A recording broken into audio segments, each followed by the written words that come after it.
Greetings, fellow heroic sandwiches. Tiki here. And BlueDragonFive. And welcome back to another thrilling edition of the Main Street Cinema Fan Fest, the show where we discuss the finer points in fan filmmaking. Yes. All right, Dragon. So last week we tackled an awesome concept. We tackled Deadpool versus Dexter. Wait, I'm sorry, not Deadpool versus Dexter. What am I talking about? We tackled Batman versus Dexter. Wow, I'm already fucking up. Jesus Christ, that must be a record. All right. So Batman versus Dexter was a really cool concept, really fun to explore. This week we're talking about something that's a little bit more traditional in the superhero kind of parody genre, the diner setup. And we'll break that down a little bit more. We have the three major characters at play here. We have Batman, Superman. You know, again, we have a lot of media, both fan films and, of course, the animated stuff that explores the dynamics between these two. So nothing new. Dragon, I feel like the thing that kind of that's thrown into this thing that makes it special is the Spidey dynamic, because I feel like the Spidey dynamic, it's definitely kind of like the friend of a friend that makes the whole situation awkward, and I feel like they nailed that down very well. So let's get into it. Let's kind of dive into our three main heroes and kind of before we break it all down. Yeah, so let me say this, Tiki. I think, with our heroes here, I mean, they're the most, these three are the most iconic, and for my money, the best heroes ever. These are my three guys, Tiki. These are my three favorite heroes. I mean, don't know, Deadpool's one of my favorite characters. That gets into more messy territory, but it's my three heroes. It's these guys at the table. I mean, I grew up with the world's finest dynamic for Superman and Batman, so it was always kind of my model for those two. And I mean, I've always kind of paired up, honestly, I've always kind of paired up Batman and Spider-Man as a kid growing up, because, again, two of my other favorite heroes. Basically, my favorite Marvel hero and my favorite DC hero. Going on, Superman's great, but he's going to take a backseat to Batman. So the point is, if you're ever going to cross anyone over, because I believe the first crossover was, in fact, Spider-Man and Superman from DC and Marvel. So that was, I have, one of the comics from way back when. It's not the original, but it's like one of the giant versions of it, of the two of them meeting, the great cover of the two of them, kind of see him swinging on a building, Superman meeting him up at the top. Really cool cover. But I really love the idea of kind of pairing Batman and Spider-Man, because I think I think it works tremendously well, because I think people instantly kind of would compare them. They make a good pairing, is because they have the coolest villains. That's why they've always kind of stuck out to me. Because Spider-Man is like an awesome rogues guy, not as cool as Batman, so he kind of laid the groundwork for that. Sure. Two, I think Spider-Man in many ways is kind of like the dynamic you kind of get from those two is that Spider-Man is a more imperfect Batman in training, if you will, because again he's basically a young guy learning from the pro dynamic, is what I think you get when these two characters would meet each other. Mm-hmm. I mean, if you ever look at Batman Beyond, you'll notice there is it's acknowledged by the creators and everything. It's that Batman Beyond, there's a big Spider-Man influence in Batman Beyond, because you have a younger Batman, he gains learning the ropes, and again you have the mentor figure for sure. Yeah, and I don't know, it's always makes all the sense in the world to cross this trio over. Again, the three most popular heroes. I mean, again, it's not just. I know Iron Man and Captain America have definitely appropriately kind of fallen into a bigger public consciousness, but I think no matter what, these three are always going to kind of take the top of the heap. And I know over the years, God knows how many Bravo's top heroes list or Wizard Magazine's top hero list. I mean, these three are always kind of fighting for who's number one. Usually it ends up being Superman, but occasionally Spider-Man's hit up top there. I mean, again, it depends on the year, but it makes all the sense in the world these three would cross over. Yeah, and I don't necessarily want to get into the actual dynamics of what they go through in this short just yet, because it kind of subverts expectations in a lot of ways. Yeah, because I'm just talking about as a kid, just kind of even to this day, kind of what I think the dynamics would be with these guys. I'm not saying how they are in this film necessarily. I mean, honestly, I feel like the dynamics are kind of represented pretty well in this film. Just the one thing this film does is very much heightens it, and very much Batman, we'll talk about it, but he's a mess. I mean, he's a mess, man. I mean, oh my God. I mean, I would say Batman is definitely leaning more towards the comedian side of things in this film than the night owl side of things. Yeah, I have some issues with Batman, but I'm sure you do. I'm sure you do. I By the way, we should say this. We kind of glazed over this. This film is, it's called Superlunch. First and foremost, But Superlunch. Jim, it's Superlunch. This film is called Superlunch, and it's by a director. I'm probably butchering his name. I'm sorry. It's the YouTube channel and the director. So I mean, I assume the guy put it up there, having directed the work. He put it on his own personal YouTube channel. Is Tariq Al-Harimi. All right. Or Al-Harimi, if I'm saying that correctly. The point is, that's the guy that did this, and I think he did a good job in directing this. Yeah, definitely. Dragon, when we get to the dinner setup or the diner setup, I definitely have some things to say about influences. But no, like I said, I definitely think it is kind of like, I feel like Batman would be like the cool kid at the table who feels like he's better than the other two, whereas Clark and Peter would probably like hit it off with each other a little bit. Like, that's always kind of how I imagine that dynamic going. I definitely think think Clark Kent and Peter Parker are the more optimistic side of things, whereas Bruce Wayne is definitely more kind of the darkness, no parents, so, and I feel like that this short kind of explores that very, in a very funny kind of very, I mean, I don't want to say endearing, but I don't know. It's like they do some really funny, like kind of unexpected things with how they portray Batman. And Dragon, all I've got to say in defense to it, because I'm sure you have problems with it, is don't worry, kid. None of this is canon. Well, let me let me say this much about just the three characters. Again, not the film-specific versions of the characters, but just in general. I mean, again, the three of them are really they're very good in comparison to each other. They have a lot of parallels, of course, but you got like Spider-Man and Batman. Of course, they've lost a loved one. They got they kind of the grieving process. Again, they kind of can accomplish very fantastical things. You get the villain, so a lot of the bond between those two. I mean, Superman and Spider-Man absolutely would be very like-minded, very optimistic, and be very hopeful. They both kind of basically Clark Kent is Peter Parker essentially. So I mean, they do have Peter Parker is the actual version of Clark Kent, the actual kind of the guy that everything doesn't work out for him. Definitely. Again, he's very smart and scientific and inventive like Batman. I mean, they all got kind of a lot of really similar qualities in each other. Of course, Superman and Batman, which we've spent many animated films and live action films over looking at the similarities and differences between those two. But again, you're bound to get really interesting or hilarious in this case kind of dynamics from these three together. All right, cool. So should we talk about just kind of the diner setup in general? Yes. So I love having these. I loved having heroes hang out since I was a kid. So I think maybe that's how the deep-seated mundanity, the obsession started. It's right. I just love when I was a kid. You play with the action figures and everything. Kind of figured, I think Freakazoid definitely did a lot of that with the mundanity of superheroes. Yeah, that might also be code the DNA on that one. But again, I just love the idea that heroes they would hang out after they save the day, and maybe they kind of intermingle with each other. And again, the day and age we live in, with kind of all the constant how it should have ended and everything. I just love that idea is being entertained these days so much. It's such a fun idea. Again, I just love the mundanity of it. Okay, well, after they save the day, what are they going to do? And of course, it's still kind of through the child prism, but they still be in full costume. And Dragon, I'm sorry, I have to drop this influence into the conversation. I don't think you can talk about a work of fiction where it's just people sitting down to dinner having a conversation without bringing up My Dinner with Andre. Well, I mean, do you know what year is My Dinner with Andre made anyway? 1981.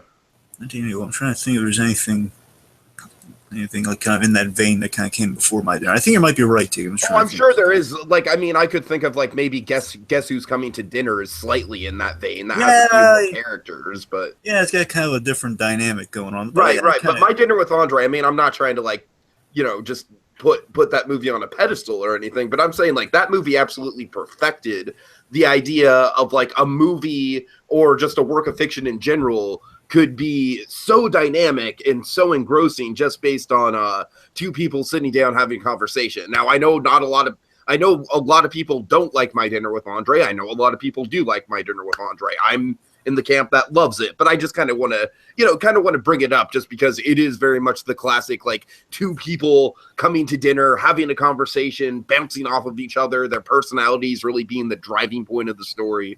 So just kind of want to bring that into light a little bit. Right, right. And again, as I said, the setting of the diner slash cafe has been very popularized thanks to How It Should Have Ended, which I Of wouldn't be course. surprised if that was somewhat the genesis of this. I'm not saying, again, like kind of like My Dear Andre, I'm not saying How It Should Have Ended just has like completely trademarked the whole people, sitting at a table of some kind of talking about their problems and everything. Right, Again, right, right. that's been around since My Dear Andre and a little bit before. Again, with, Guess Who's Coming to Dinner. Maybe some other stuff we're overlooking more, I mean, technically, Rope. Again, you could find various examples. So again, with that Right, said, right. How It Should Have Ended, while it is the most popular depiction of that, and definitely a lot of people are watching it. They sell T-shirts with some of the sayings on. So How It Should Have Ended is definitely kind of the most like people in everyday life they'll come across the videos. What? Because I'm. Go on, say it. Batman. Because Batman, yeah, Batman. Because I'm Batman. Because Sorry, I'm go Batman. ahead. Go ahead. I'm sorry. Anyway, but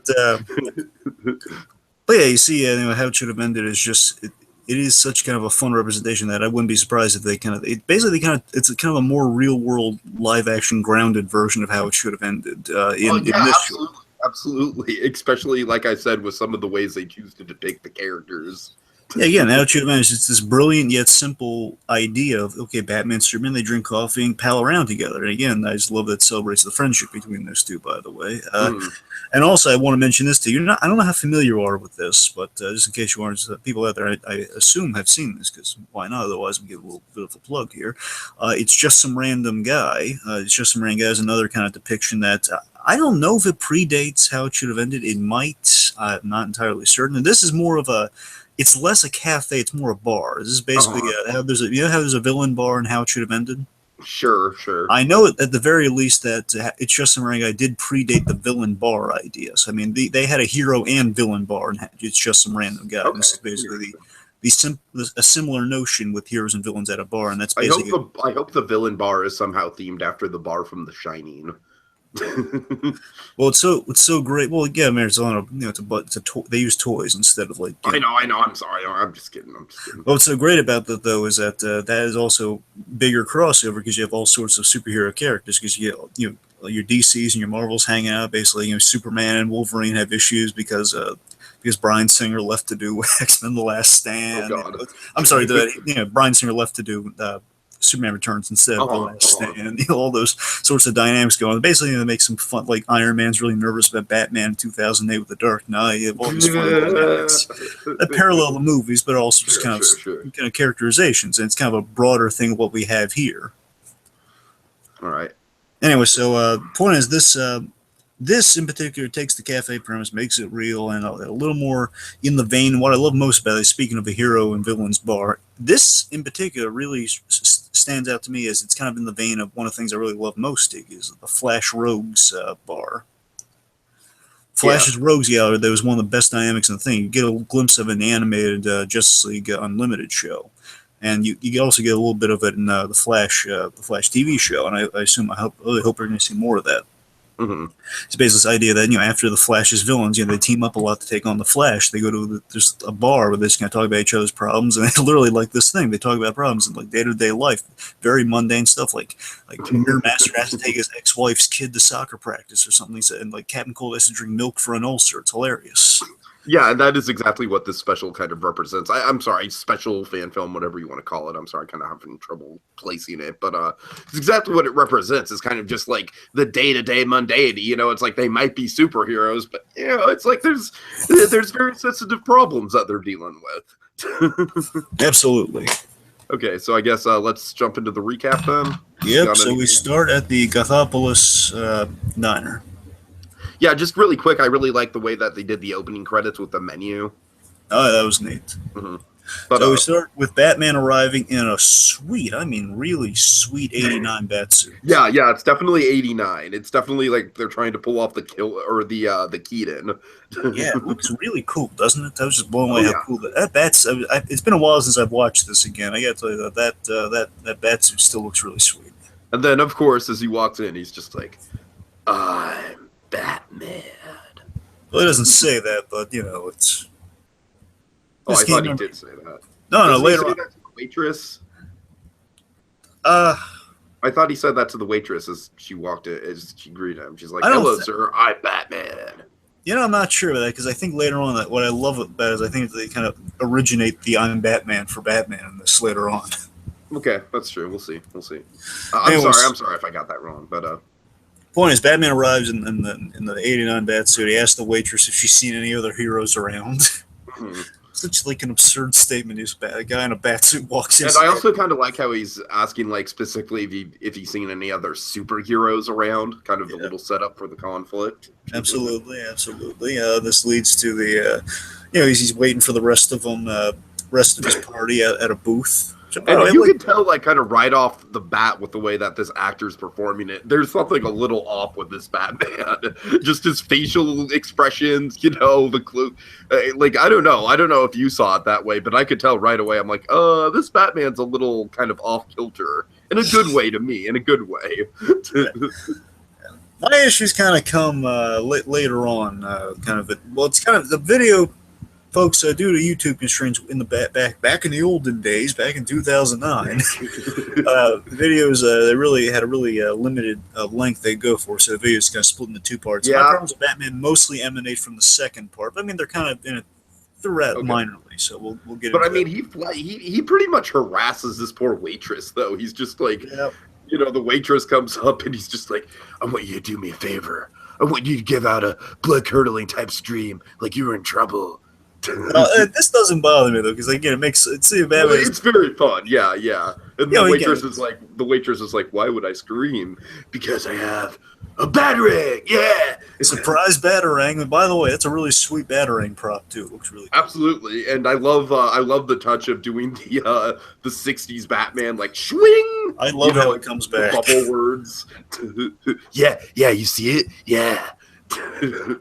Yep. Anyway, so the startled cry summons Superman. It's such a brilliant idea of how you summon Superman. You fool me once, shame on. It's like fool me once, Batman 21 times. It still works. And then, of course, I love how the Richard Donner, Superman music, the da da da da da da da da. Good old John Williams. Oh yeah, it's kind of funny if you think about it, because he's in kind of the Returns costume, which is kind of the Returns era Superman. Well, okay, you know what? Returns is absolutely just trying to mimic the Richard Donner version, so I'd say that's pretty fair. That's what I'm saying it might be intentional because they're still playing the John Williams Superman theme along with our. Right. Anyway, let's see. So Superman arrives again as like a Batman. He's covering his tracks, saying, "I'm Batman. I tip well." She knows you're Batman. I think that's what you're thinking of, T. I think that's when he starts to kind of going with the whole Batman. Maybe so. Okay. I'm Batman. I tip well. And Superman says, orders 2 coffees, and then Batman's asking, "Why are you late?" And again, I love there's so many. We've been hyping this up. There's so many shows. It's these little mundane kind of conversations. And this short film is basically just like all those put together in a montage. Yeah, so Batman's asking why he's late, Superman's saying, "Well, I ran into trouble. You can fly." He says, it's having relationship trouble with Lois Lane. And then right on cue, Spidey swings in. Now, this is one of my favorite bits in the whole thing, by the way, so after Spider-Man arrives. Oh, God. So basically Batman just gives Superman a dirty look, and Superman's just like, "Well, I invited him." Yeah, Batman's saying, "Well, what's wrong?" And he doesn't know that Spider-Man's there for them. He's saying, "Well, what is it? What do you got a problem with this guy?" He says, I invited him, and Batman just gives this is one of my favorite parts of the whole thing. I think it's hilarious seeing frustrated Batman.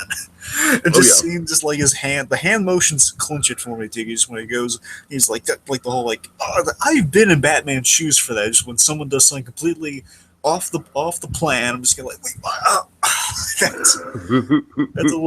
That's a Batman I can relate to right there. Just being frustrated. Says, "Well, I didn't tell you he was coming because he has a stable relationship. I need advice." And just it's supposed to be you and me, and you bring a third guy. Oh, great. So Spidey just waltzes up to the table, and I love. I think the performance on Spidey, it's kind of like writing wise, I would say it's classic like Stan Lee, Steve Ditko, like 1960s Spidey. Yeah. But performance wise, it's definitely Tobey Maguire. Yeah, and again, basically, there's a big movie influence for where they were at this time. With the except Batman's kind of pulled from the older school Batman, but they're all kind of going for what's current. Right.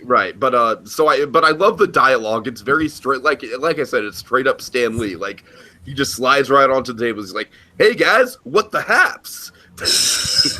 God.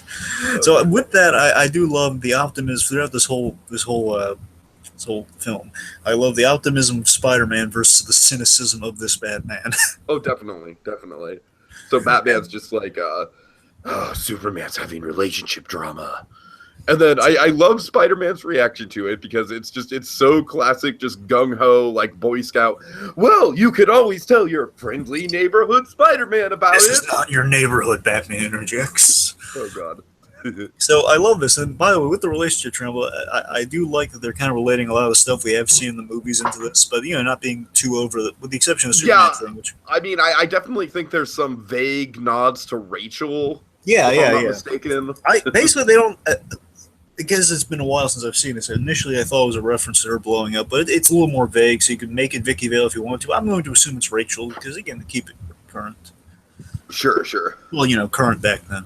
Anyway, so I love that Superman's pondering, again, the relationship trials being tied into Superman Returns. Superman's pondering. Of course. Yeah. I leave for 5 years, I come back, and I got a fight.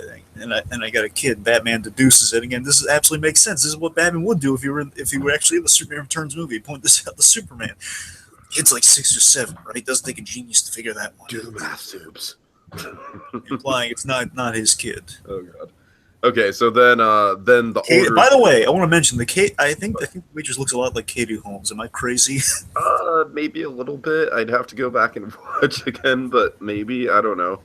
The thing is kind of funny, again, if we're kind of factoring in some Rachel stuff, the waitress looks vaguely like, and that vaguely. It's why Batman's treating her like that. So Batman wants a Bat Burger, but they serve no Bat Burgers a lot. So what does he order? Well, he orders a bacon, lettuce, and tomato, but instead of lettuce, he wants avocado. And then she says, okay, a B-A, and then she gets it right. And then this is just where I fall in love with this Batman, because he's just like, oh yeah, I'm getting a bat. Yeah, I love bats. Now that's hilarious. However, here is like kind of my first strike against this Batman here. I really okay, and I totally have the same thing with you. This was uncomfortable. So let me say this up. Let's build before we get to that. So while the other guys are ordering, so we have Superman. Superman has his excuse is hilarious. That I get filled up from the sun. You get solar power from the sun, so he's not hungry. And then Spidey has the best order of all. What is it? A glass of milk and a grilled cheese sandwich. And as this is going on, then we get Batman uncomfortably kind of getting frisky with the battery. Yeah, and I was just like, that that's 2008 humor. That would not fly in 2016 humor. Well, it's less that. Let me just tell you my personal gripe against this. That I've only seen this really with like the College Humor Batman, this one really bad video they did. Don't worry, I like their videos. Just there's this one really bad one I can't stand. I really hate perverted Batman, Tiki. I really do. Yeah, no, and you can thank Frank Miller for that to a certain extent. Well, no, okay. Remember, that was more with the other stuff, and that's more with All-Star Batman. That's when he really got... Well, yeah, I'm saying All-Star Batman. You can thank Frank Miller for All-Star Batman. Thank you, Frank Miller. He's starting to set the record straight because it's more Azzarello than Frank Miller, though. He's kind of co-writing it, so I don't know how much that's fair enough. My point. But Batman getting uncomfortable with him, he's lifting the skirt with a bat. I don't want to see my Batman do that. No, I agree. It's like you can take liberties with Batman, as we saw with the Lego Batman, but you have to keep things fundamentally close to the character, and that's something Batman wouldn't do. Oh, you tried that once in 1998, and then once in 1996, and then once in 1989, and then that really weird one in 1969. I really can't wait for that movie. I'm so excited. Anyway, so the orders are placed, the waitress is off. Meanwhile, Spider-Man and Batman have a laugh about kind of Lois is dating someone new, and they say, "Oh, is it Clark Kent?" They just kind of joke, "Ha ha ha!" Oh yeah, Clark Kent. He makes us laugh. He's a cool guy. Yeah, he's a lot cooler than you. Making fun of the alter ego, and then he's a cool guy. You should meet him. Anyways, then Superman's kind of calling him out. X-ray vision. Bruce, Peter. He says, "Oh wait, how do you do X-ray vision? No, it's not fair." Anyways, then Spider-Man then genuinely offers up some Lois sympathy. No, it's what's happening with you and Lois. That's sad. I'm sorry about that. Well, he's also trying to offer like some general advice, like just talk it out. And then I love Batman. He's just like, "What are you talking about?" I got to tell you one thing, ridiculous. Before I love Superman really poses a really kind of profound question. He says, how many times? Again, it's like something that you imagine girls would think this after a while. You know, Oh, how many times do you have to save a girl for her to fall in love with you? sure, sure. It's such a real, again, bear in mind, real world. It's such a fictional, it's such a fictional, believable problem for superheroes. You imagine, yeah, they would feel, again, it's a logical logic, Tiki, and it's fine, it's with that line. It's like, how many times do you have to save a girl? It's like, that's the midlife crisis superhero book if it ever gets published right there. Anyway, yeah, you're right. Then, like, Spider-Man suggested communication, Batman shoots that down. Just save her a few more times. The food is served quite quickly, and I do like that. Oh yeah, that was fast. Let's see. So Batman then pulls out a flask as he offers sympathy to Superman. And it begins. Yeah, and Superman. Oh, that's an awesome payoff. I can't wait for that. But anyway, so Superman, he questions Batman's sympathies and, well, how do you relate to this? You get all the girls. Yeah, And, but I can't tell you how many times I've revealed my identity.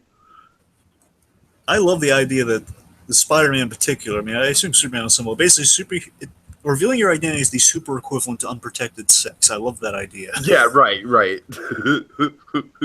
again, this is what I'm talking about. See, I'll take this over the perverted Batman because I think this is clever. It's edginess, but it's also rooted in cleverness, and they're kind of dancing around a little bit. That I like. Because again, it's so absurd, but it's also talking about some adult stuff. It was superheroes. It's really So cool. Spidey is kind of like repulsed by this. He's just like, why would you do that? Why wouldn't I do that? And then Spidey? Batman, I like to get laid, buddy. I like to get laid, buddy. Oh, So then Superman references the last girl, which we're assuming is Rachel. yeah, assume. Yeah. I'm just going to assume it's Rachel to kind of make the whole kind of the timeliness of it all match up. Because basically, without that yellow bat symbol, he might as well just be, again, with the voice too, he's kind of in the Christian Bale kind of set of Batman. And then great pair of titties too. And then this is one of the Superman, like one of the few perverted Superman moments where Superman's just like, yeah. He says, yeah, I'll say. And then Batman's saying, yeah, wait, yeah? Superman, that's the last time I double date with you, X-ray vision. He says, I do like Batman calling him that, though. Of course. That's what saves that gag for me, though. Okay, well, Superman, he gets a little curious now again, just agreeing with him. Not realizing, he's a Boy Scout. Let's give Superman a few bits like that. But, keep it sparing and keep it funny.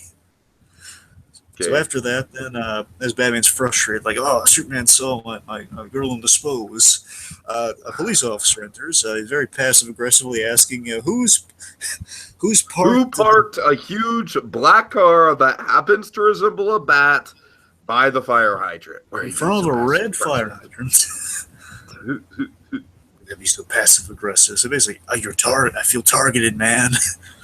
Yeah, it's like at first he's like, why are you being so passive aggressive? Then the cop just asks him directly, Batman, did you park your Batmobile on top of the fire hydrant? Why are you targeting me? Again, this is just so hilarious. The Batman's just trying not to look bad in front of his friends here. It's just, do you go to Marty McFly every time there's a DeLorean parked in front of a fire hydrant? Spider-Man points out the Doc Brown thing. He's saying, well, isn't that technically Doc Brown's guys? Look, Batman gives him a look of like, you're ruining my point, Spidey. Oh, God. Anyway, so then we have he's going to threaten the tow. Oh, it sounds serious. It really does. I mean, you should probably tow it. And so we can't. There's an armored shell around 89 reference. Oh, yeah, that's a real bummer. Shoot.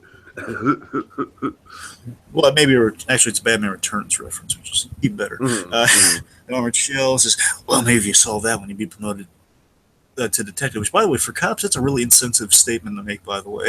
Yeah. Just want to make that clear. Whenever you say, like, a beat cop should be promoted to detective, or, like, that's, like, something getting away, that's a really offensive thing to say. So, Batman, come on. Gordon's nodding his head in shame of, like, oh, Batman, why?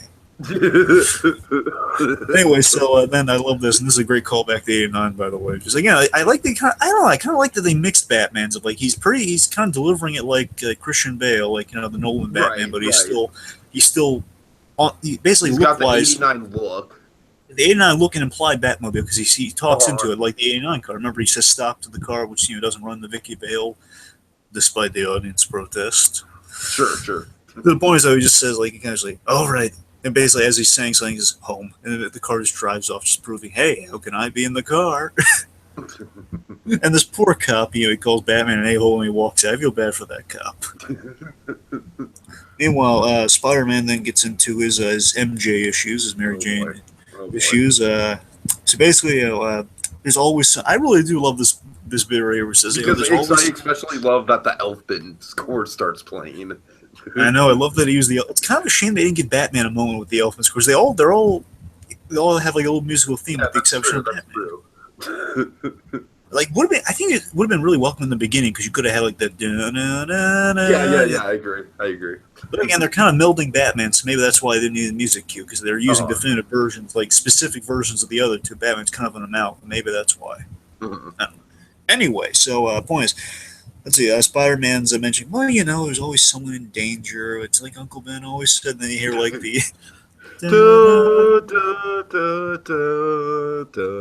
And Batman offers a 60s. Again, Batman's kind of an amalgam of three versions with the whole 60s kind of the 60s captions, with the onomatopoeia. Right. Slaps him like It's dead. Get over it. It's very insensitive for Batman to say, by the way. Oh, absolutely. It's a very oxymoron statement to make. Spider-Man's again. This is very much oddly enough, it kind of predates Civil War, and that Spider-Man just kind of referencing, "Oh man, that was a cool usage of implied violence without showing it." It's kind of like, hey, it's so cool. You got a metal arm, a little bit reminiscent of that. I don't know. So then we get back into Spidey's Mary Jane issue, and he's just Batman's all ears for, by the way, and I do love this the pun of the Batman's all ears just being completely oblivious to it. So you guys might think it's kind of a surprise, but I don't really have a plethora of experience with the ladies. Yep, and I do like Spider-Man's real. Oh, really, you? I really do love Spider-Man's real world problems. By the way, again, it makes sense. Definitely. I think just all of them in terms of who they are. I mean, Spider-Man was marketed on having real world problems over the other two. The other one's basically he dates super miles. The other one, he can get shot and still walk away in the end. They're both pretty much living it up. Spider-Man not so lucky. So basically, when him and MJ are kind of getting intimate, his hands start sticking to the sheets and sticking to her, and there's involuntary releases. He summarizes it really well when he says the problem is, she has super expectations in the bedroom, which again, I love that idea for superheroes. That there would be a super expectation. It's a real world problem. Makes sense. And when I'm about to come, when you're about to come, my Spidey sense goes crazy. That's right. There's my biggest problem. Thinking that's too perverted Batman. It's really he's just creepily desperate for the dirty talk with that. Yeah, and then the right. waitress, that's basically, I love he that. really puts off the waitress. I mean, I think the waitress could legitimately have a sexual harassment suit against him. And honestly, I really like this. I like this film here. I just really don't like the perverted Batman chunk. Mainly this chunk. I'll take the skirt thing if I have to pick it over this moment. I'll honestly do that. But still, fair enough. I just really hate this creepily obsessed with the dirt. Just hearing Spider-Man talking about climaxing. It's really weird. Oh God. Okay, but I do like this. More saving the day to make it more PC. Right. You can't quite save the day in the bedroom. So, Superman again. I like it. Superman genuinely relates to him. Says, "Well, so you had trouble finishing. I'm faster than a speeding bullet." And also a little bullet sound effect too. And I got to tell you this. I love Superman just kind of genuinely giving this question here. Like, no, he's like Batman's saying, well. Again, rather insensitively, I'll say, he's just saying, I know the answer. You got a bombshell of a wife. You're gay. And I do love this, however. I love Superman's kind of retortive. It's like, he's not gay, are you? Like, I like that. It's kind of that. Right. That really supportive Superman. That even if he said he was gay, I get a sense Superman be, he absolutely be supportive of that.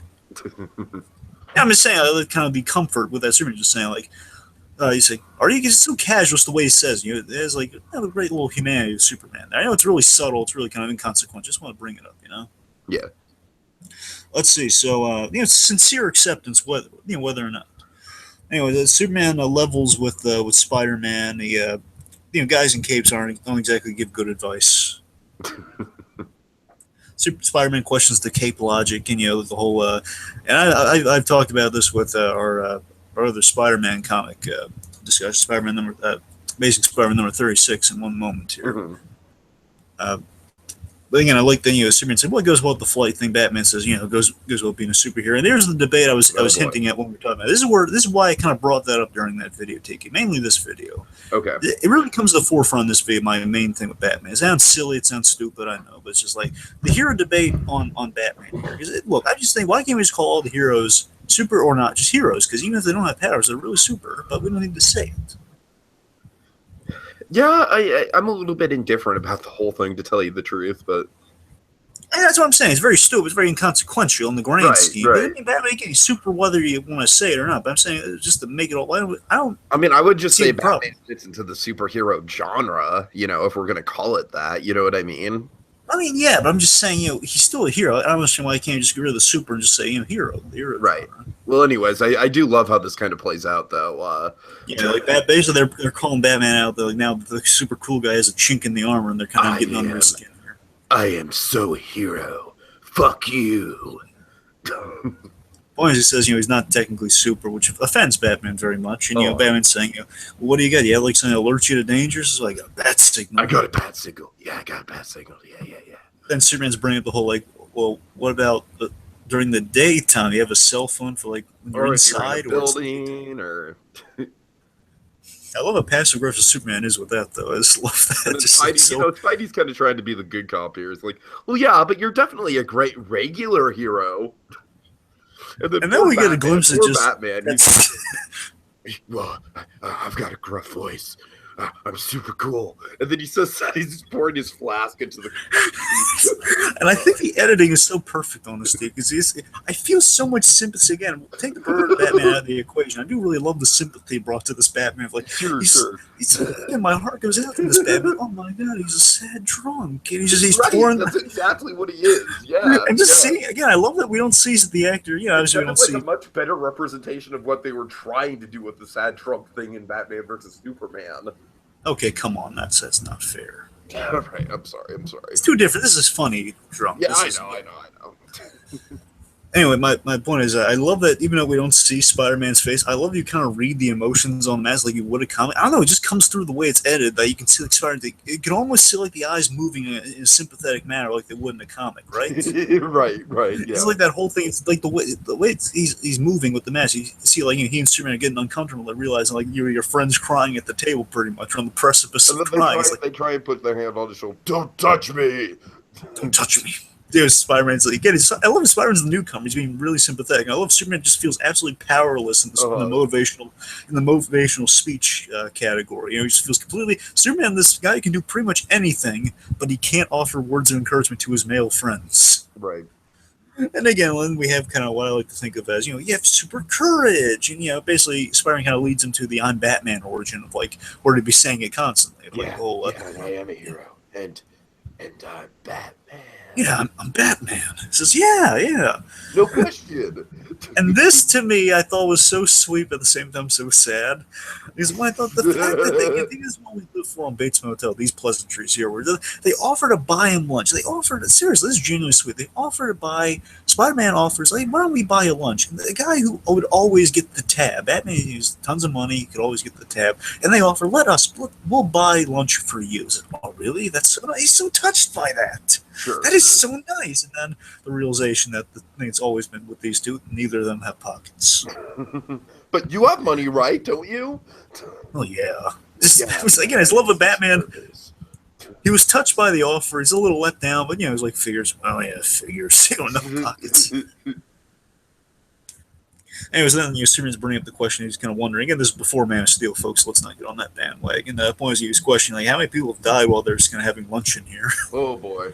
Yeah, let's not get on that bandwagon.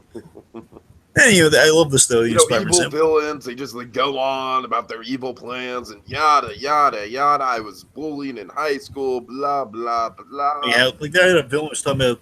His pick class in gym class is his origin. Basically they're monologuing. They put in Incredibles context. They're monologuing. And again, I love that they all relate to that. These are the moments I live for. It's such like a Flash's Rogues Gallery moment. They're always kind of relating to their problems, also relating to something they all share in common. The Flash, in their case, in this case, the villain's monologue. It's kind of the flip side of the coin in that regard. Sure. And villains are sure. Well, you take it still on, Tiki. Of course. Well, when you think about it, villains are some whiny-ass bitches. Such an ironic statement, And then I love the ending, though. Speaking of irony, Batman's just he's taking a drink from the flask, and he's just like, yeah, pathetic. And again, with that, I love that it has like this optimistic yet oblivious kind of flask holding Batman Absolutely. Right. with like a right. winning smile. You want to give this Batman like a Coke and a smile, it's like Oh a little god. pathetic. And he's a little smile like Batman's ready to face the world, even though he's kind of a sad drunk.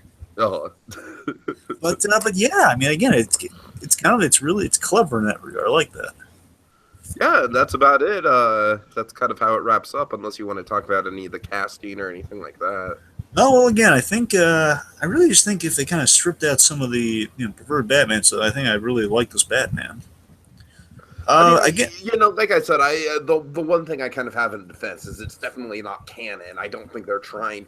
And Dragon, it's funny because we did kind of mention like they're trying to do Superman Returns Superman. They're trying to do Raimi Spider-Man, but with Batman, you're right. It is kind of an amalgamation. So I feel like they kind of took the most free will when it came to Batman. well, yeah, man, canon. It's a fan film, so canon doesn't matter. It doesn't, canon unless you're directly trying to fit into one movie. Kids, it doesn't matter. Says Uncle Grandpa. Okay, can we cease with the Uncle Grandpa references, Okay, please? I'm sorry. Okay, but seriously, unless you're doing something that literally ties into like there's a series of stuff that ties into the Nolan films or something like it's set directly in a Nolan film, then Right. you want to. But I mean, again, I like kind of the subtlety in the Superman. However, I feel bad for the actor because the actor who plays Superman got really raked over the coals in the comments. Oh, really? Well, they kept saying he has man boobs. Oh no! Oh, And no. that's not Come fair. on. I'm going to make it Come clear, on. guys. I thought he brought a nice subtle quality of Superman. Like the whole, Yeah, like the I liked little. it. Yeah. I thought he was That's subtle. not cool, man. That's what I'm saying. And also, I mean, look, I mean, Spider-Man wasn't like. I'm not saying like again, he was covered in a suit, so I'm not saying he wasn't like he didn't look like kind of the most posy Spider-Man. Like, he doesn't seem like kind of like a Tom Holland or a Tobey Maguire. Like he's thin and more posable. But then again, they use CG to kind of move him like Tobey Maguire in a kind of more posable manner. So it's. Right. Like we don't see Spider-Man swinging around, but he was also really solid too. And again, I like that we kind of see the emotion behind the mask with the movements. A lot of that might be due to the editing. The point is, I think we had a solid cast of three here. They carried themselves well. Mm-hmm. And for this, kind of this more kind of comedic manner for them, I thought they played their roles very well. Yeah. Now, let's talk about kind of the impact of, before we kind of get to our final thoughts, let's kind of talk about the impact of kind of the cafe concept, just kind of, the sit down in the diner sort of thing, and just like, let's see where it is now in our culture right now. It's in an interesting kind of an impasse, Dragon, because I feel like a lot of media has kind of taken to the bottle episode format to a certain extent, and I feel like that's kind of the direction we're going now with media, and especially with superhero stuff. Like Dragon, I think my favorite episode of Daredevil season 2 is the episode where Matt is just chained to the building and he's having the conversation with Punisher the whole. Oh yeah, I really love that episode because it's also pulled from the comics. It's really good. Oh yeah, but you know what I mean though. It's like I really feel like people are starting to embrace like, holy crap, people just sitting down and having a conversation can be some of the most electrifying stuff within the context of these like big budget mainstream superhero things. Well, I mean, bigger example is Joss Whedon with the Avengers films. I mean, you got to remember at the beginning of Age of Ultron, them all kind of palling around. They got a little party going, and they're like casually having a hammer lifting contest. Right. And in the ending of the Avengers, also, I mean, that's tons of moments, and it's coming back in the mainstream. So it's definitely leaving an impact there. I mean, like they're like kind of internet media. We got Nostalgia Critic is referencing the How It Should Have Ended guys and the Man of Steel review. We got. I mean, directly, they actually show up in that. We also got, speaking of How It Should Have Ended, guys, I mean, the concept has been thrown into a little bit of a mini YouTube empire in their own right. Yeah, I mean, they brought the Super Cafe segments of all basically Batman, Superman in the cafe gets brought back a lot. All the superhero, they pretty much do all superhero, pretty much do all kind of like superhero. How It Should Have Ended now. I mean, don't get me wrong, they have a few there from the current movies, but I mean, the majority of it is kind of based on kind of the doing the superhero ones. I think it's largely due to the success and the popularity of the Super Cafe stuff. And I mean, look, we have the super. There are even just things dedicated to Super Cafe shorts of like them talking about setting up. And they're talking about the trailer for Batman v Superman. They're like doing Pokemon Go parodies. Like they're doing like just super cafe shorts, which I would watch a ton of those. I just love those. And those are the best parts of the How It Should Have Ended for me, and it's for a reason because it's such an entertaining concept. And again, because I'm Batman has been really popularized. Oh yeah. Because I'm Batman, it was just used to be a saying, Tiki. It really started with Keaton, the whole "I'm Batman." I'm Batman. Started with Keaton, and then it was just kind of an assumed thing in the comics. It was like the whole I'm Dragon. Oh, Dragon. I think we're underselling the majesty that was George Clooney's I'm Batman. I don't think so. Hi, Freeze. I'm Batman. That was just the least effective version of that. But you know what I mean? Because in the comics, just in period with Batman, is the idea like Batman can do anything, because he's Batman. It kind of was homage to his statement with Keaton of I'm Batman. And then in Batman the animated series, you got, I am vengeance, I am the night, I am Batman. That sort of thing. And it keeps, going on from there. And now we're at a point where now it's kind of a more comedic thing, but it's also kind of a comedic awesome thing with How It Should Have Ended, where it's like, because I'm Batman. It's a Batman. I just love the, I really love the ending of The Dark Knight, How It Should Have Ended, because it has a great thing where he's just kind of doing the Dark Knight speeches. Well, you know what I can do? Make a ridiculously awesome movie. And you know why? And the studio's trying to cut him off. Because I'm Batman. Yeah, it's really fun. Like, there are little T-shirts with this statement on it now, which I've contemplated buying, by the way, because it's really tempting. But again, it's kind of not just How It Should Have Ended. It's the idea of superheroes in a cafe with these more mundane moments are being more widely accepted. As you said with Daredevil, absolutely on the money. I'm convinced Luke Cage is going to be full of these moments, by the way, because again, Luke Cage, of all the Marvel heroes, with the Heroes for Hire thing, I've definitely heard that Luke Cage is kind of it's kind of focused on the mob element of the MCU. Yeah, kind of the underbelly, the criminal underbelly element. Yeah, but again, with Luke Cage, you have just as the character in general, he's all about kind of the day-to-day, because he's a reluctant hero, not in the same vein as Jessica Jones. He also just trying to take care of his business, and he'll get involved when he needs to get involved. And in doing so, he just has a lot of this guy with super abilities. I mean, look at Jessica Jones itself. What we do know, he's got the superpowers, and he's just running a bar. It's very casual, literally running a bar, running an establishment, having these conversations with people. It's absolutely kind of what we're talking about here. Sure. So I guess moving on to final thoughts. Yeah, I mean, I kind of think we summed it all up with I really like the legacy of these kind of cafe setups, and I like that we have both, it's kind of influenced the Daredevil stuff and also kind of brought it into pop culture in a funny kind of way. But overall, with this thing, I think it's it's kind of an early-ish example of the superhero parody genre in kind of the modern sort of context. And Dragon, I think it's an interesting kind of period piece in its own right. I feel like even though it's only about how long does this come out? Like about maybe 5-6 years ago, something like that. Let's see, 10, 11, 12, 13, 14, 15, about 7 years. Okay, so even in that time, I feel like, in that time we still, as a consciousness, we weren't thinking about Man of Steel yet. We were still kind of on Superman Returns, and Dark Knight was the next big thing, and Batfleck was never even a thought in anyone's minds, So I do think that this is an interesting, and of course Spider-Man, this was before or maybe at the very beginning of the MCU, so Spider-Man was still kind of on top, and the MCU was still kind of the underdog. Yeah. This is 1 year after Iron. You get Iron Man, you get Incredible Hulk, which are good, but again, what's the hero people can actually do without spending tons and tons of money on Spider-Man? Right. So you get my point, though. I definitely think this is an interesting kind of a time capsule of the superhero culture right before the big boom. I would say the Avengers was kind of the cosmic shift where everything was superhero after that.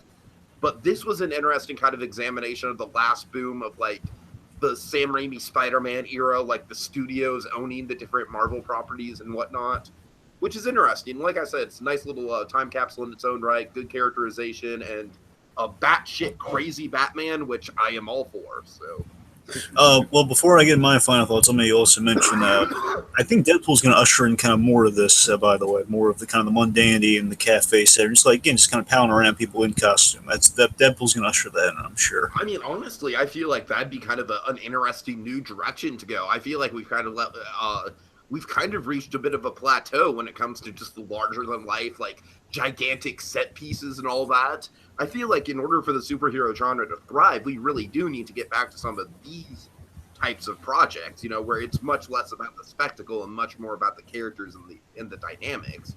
And of course, that's what made Spider-Man 2 so great. Was it was a great mix of the spectacle and the very interpersonal character stuff. Yeah, it's kind of like a progression. You look at, we go to Guardians of the Galaxy, which is basically kind of a, you're more with. I'm not saying it's like another Avengers or anything, but saying I want to say it's kind of more of a character-based Avengers. Even though the Avengers is pretty character-based, it's kind of an odd statement to make. But I mean, it's like Guardians is its own beast. It's kind of like not connected. So we didn't have any build up to these guys forming as a team. We just it was again we ramped down in a good way though. We're a little more focused on like kind of less end of the world type plots. It's like we went from end of the world to end of the planet to to kind of just Deadpool's on a revenge movie. And again, with that, we're kind of spending more time with these guys, getting to know them. Again, the whole Deadpool movie is based all around Wade Wilson, getting to know that guy. Right. Anyway, so my final thoughts aside, I didn't mean to go on a Deadpool tangent. I just thought, he is going to kind of usher in this stuff. Yeah, for sure. Overall, in this fan film, on Superlunch, it's clever, fun, silly. It's I appreciate the camaraderie in the mundane setting very much with my three favorite heroes. I love the sympathy and relatability coursing through this thing. I think the gags for the most part work. The humor is subjective, but again, I don't care for perverted Batman. I don't care for perverted Batman. It's the biggest turnoff I got with this thing. I wish it was longer and more in depth, but it was fun. I mean, for what it was, it's fun. Unfortunately, we never got more of this. I wish that they would have put the Joker in there somehow. That's one of the only things. Like if the Joker would have showed up, I feel like that would have kind of been the cream on the crop.